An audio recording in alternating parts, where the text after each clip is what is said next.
নমস্কাৰ বন্ধুসকল, মই বানেশ্বৰ। আপোনালোক সকলোকে মোৰ ইউটিউব চেনেলটোতে স্বাগতম জনাইছোঁ।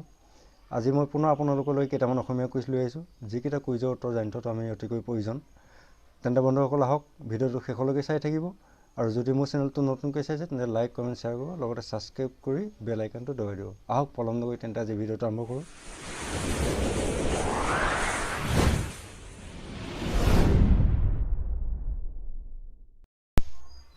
বন্ধুসকল, আজি প্ৰথম কুইজটো হৈছে বৰপেটা কীৰ্তনঘৰটোৰ প্ৰতিষ্ঠাপকগৰাকী কোন আছিল? হয় বন্ধুসকল, বৰপেটা কীৰ্তনঘৰটোৰ প্ৰতিষ্ঠাপকগৰাকী কোন আছিল? যদি আপোনাৰ মনত আছে উত্তৰটো কমেণ্ট কৰি জনাবচোন।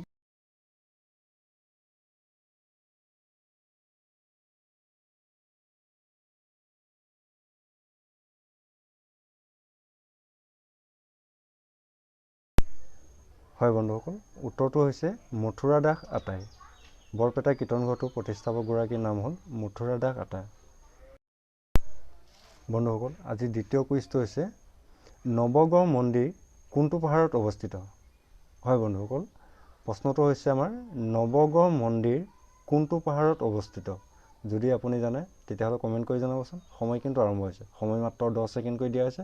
10 ছেকেণ্ডৰ ভিতৰত আপুনি উত্তৰটো দিব লাগিব।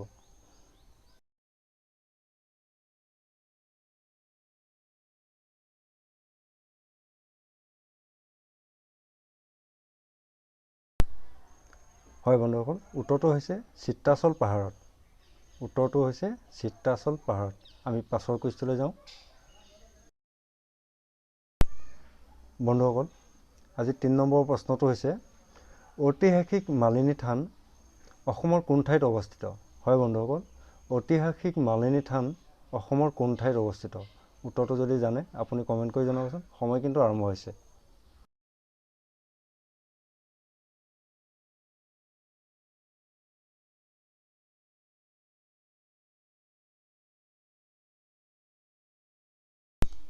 বন্ধুসকল, সময় শেষ হৈছে।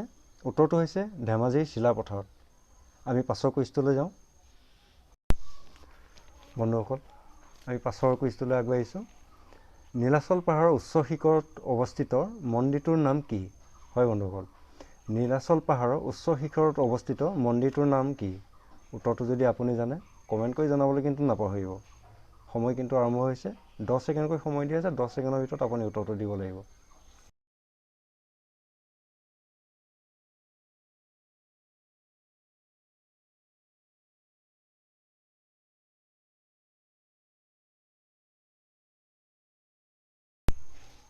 হয় বন্ধুসকল, উত্তৰটো হৈছে ভুৱনেশ্বৰী মন্দিৰ।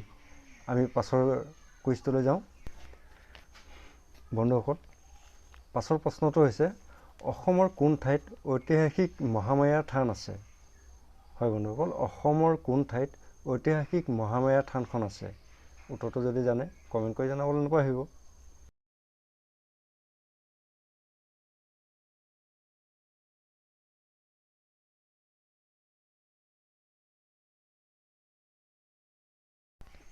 বন্ধুসকল, উত্তৰটো হৈছে বিলাসীপাৰত। আমি পাছৰ প্ৰশ্নটোলৈ যাওঁ।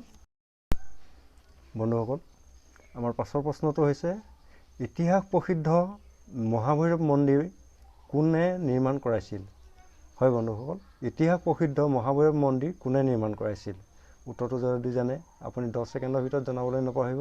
এইখিনিতে জনাই থওঁ, যদি মোৰ ভিডিঅ'টো ভাল লাগিছে এটা লাইক, কমেণ্ট, শ্বেয়াৰ কৰিব, লগতে ছাবস্ক্ৰাইব কৰি বেল আইকনটো দবাই দিবলৈ নাপাহৰিব। সময় আৰম্ভ হৈছে। 10 ছেকেণ্ড।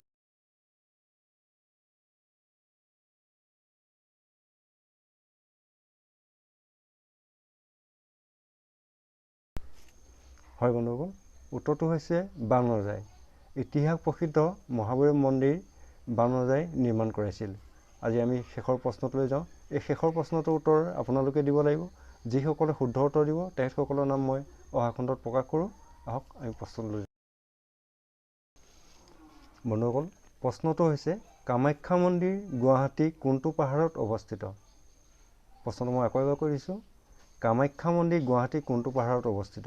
উত্তৰটো যদি জানে আপুনি কমেণ্ট কৰি জনাব। শুদ্ধ উত্তৰ দিওঁতাসকলৰ নাম অহা খণ্ডত প্ৰকাশ কৰিম। আকৌ অহা খণ্ডলৈ মোক বিদায় দিয়ক। জয় আই অসম।